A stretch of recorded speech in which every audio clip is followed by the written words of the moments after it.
Hello everyone, welcome to the Billy Meier Contact Notes, the audio version that is. I'd like to start off and introduce myself. My name is Randolph Winters. I'll be your narrator throughout this tape set. And before we get started, I'd like to, of course, thank you for purchasing this and your interest in the Billy Meier material. You've just purchased 16 audio tapes and an accompanying book with drawings and descriptions and so forth that help me explain some of the many things I'm going to talk about. But before we get started, let me give you a little idea about who Billy Meier is and why there is this tape set and what you can expect to listen to. To begin with, for those of you that are not entirely familiar with who Billy Meier is, I should explain just a little bit about him and why it's important that you really would like to listen to this. Billy Meier, his real name is Eduard Albert Meier. We've all heard many times from people who have claimed to have extraterrestrial contacts over the last few years, and sometimes people say it comes to them in dreams. Sometimes they see things in the sky, and some people have claimed to have gone to Venus, other worlds, had contacts and gone on board ships, any variety of things. Beginning in 1975, a Swiss farmer named Eduard Albert Meier claimed to be having contacts with extraterrestrials, human just like us, from his little star cluster known as the Pleiades.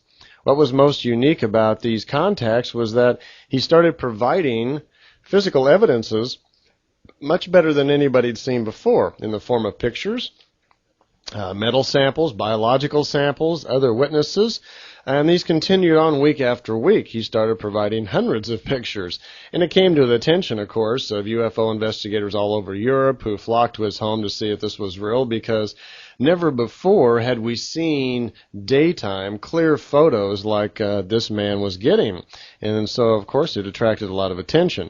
Billy's pictures, by the way, his name Billy is a nickname. It comes from his fondness for Old West heroes. He was very fond of Billy the Kid, and that's his nickname, Billy. His real name is Eduard Albert Meier.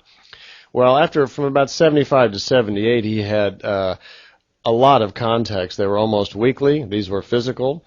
He took hundreds of pictures, actually 1,400 pictures in all. He took a series of movie film. And these pictures and movie film and the information about his contacts begin to get out into the public. And it attracted, of course, people from all over the planet, great interest. And UFO experts like Wendell Stevens and Lee and Britt Elders and Tom Welch and Jim Delatosa and other people who were fascinated with the case began to work on the evidence to try to prove its validity. And over the course of years, it was learned that Billy Meier had taken extensive notes from his many conversations with these beings from other worlds and compiled them into what was called the contact notes. Well, unfortunately, these contact notes were only in German. Billy lives in a little place called Schmid-Ruti, Switzerland, about 45 minutes outside of Zurich. And in that area of Switzerland, they speak German. And he, of course, writes in German.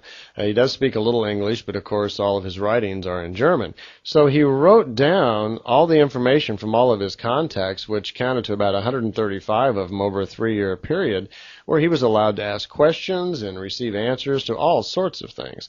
So all of this information went into a stack of papers that became called the Semjase reports, or sometimes they're called the contact notes. They comprise about 1,800 pages. Along with that, Billy has also written numerous books on other related subjects from his own knowledge and his own studies from these contacts. So, unfortunately, that information, unless you read German, and even if you do, it's hard to get the books because you can only buy them from Billy. They're not published and they're not out anywhere. It's very difficult to get a hold of that information.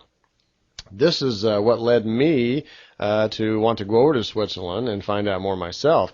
I became aware of the contacts back in 1979, and I became attracted through the books, the investigative report by Wendell Stevens and the work of Lee and Britt Elders when they put their fine book out. When that came out, I saw the pictures, and something inside of me kind of clicked, and I felt like I just really had to know more about this, and I was very drawn to it. As a matter of fact, you could say I was almost kind of obsessed, I think, for a couple of years. It was on my mind all the time, every day. I was dreaming about it, and I felt so strongly, I was so connected to it that sometimes I thought I was going a little crazy. I thought perhaps I was getting too close to it. I was dreaming at night that I was actually seeing Billy have his contacts, and the whole thing became very vivid and very clear to me. So I started writing, and I tried to find a way to get over and meet Billy and find out more about it. For some reason, I felt kind of compelled to go over there. Well, I finally did, and I wound up staying at Billy's house. He invited me to stay there for a while, and I spent a summer with him here at the home, and he opened up his family, his heart, his books, and his information to me, and I had a wonderful experience of learning all about his contacts and getting all of his books and notes, helping him translate part of it, in an attempt to get this information out. I returned to California where I live, and I spent some time, actually about 3 years, almost on a nightly basis, giving lectures, talks, and classes about all this information. Well, this is how I've come about to make this tape set. Since the information in the books and so forth are all in German and they're not published, obviously many people would like to hear about this information and read it if they could. So what you've purchased is a 16 tape set. There are 16 90-minute tapes here covering the information from his contacts. Now, this is not investigation information. I'm not going to discuss at all any of the investigative work that's been such a fine job done by Wendell Stevens and others. This tape set and the accompanying book concern itself entirely with the information from the contacts, and that's what we're going to talk about here. So, thank you again for your interest in this, and let's get started. As with anything, when you want to start at the beginning, go back to the beginning. For Billy, this actually began in 1937. He was born 11 o'clock in the morning, February 3rd, 1937. We didn't find out till many years later that he was actually one of 4 people that were born at the same time, and their births were caused to be born at that time by these visitors, by the Plejadians. It wasn't until some years later that Billy actually found out about that, but apparently the Plejadians had caused Billy to be born. They call it procreation, and they somehow manipulated and procreated, as they call it, his spirit to be born at that specific time. If you're into astrology, you'll look at and find out that that particular time and day is the exact midpoint there when we move into the Aquarian age. The other 3 people that were born at the same time never had physical contacts like Billy did. Billy was chosen at the age of 5, actually, to have the physical contacts and made his decision to go on with it. The other 3 people had telepathic contacts from time to time for the Plejadians, but were there primarily to back up Billy and to help him. As the years went by, they never revealed themselves, and unfortunately 2 of them died in a car wreck in northern Italy years ago, and there's only 1 left.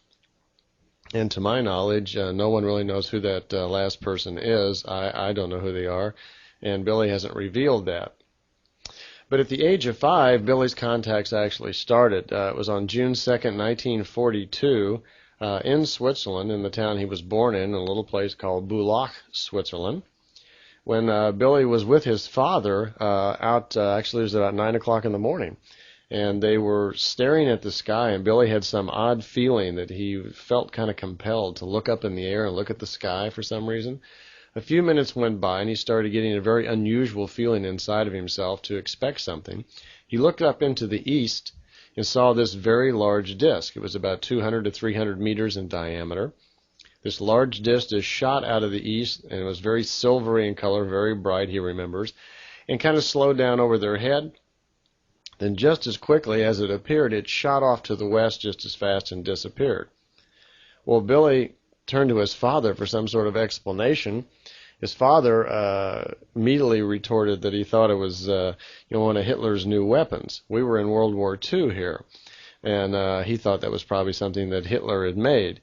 Now, he may have just been offering that as some sort of explanation for his child, this 5-year-old kid, without even thinking about it, because what had just gone by them was a large UFO, and obviously was quite different than the airplanes that were being used in World War II.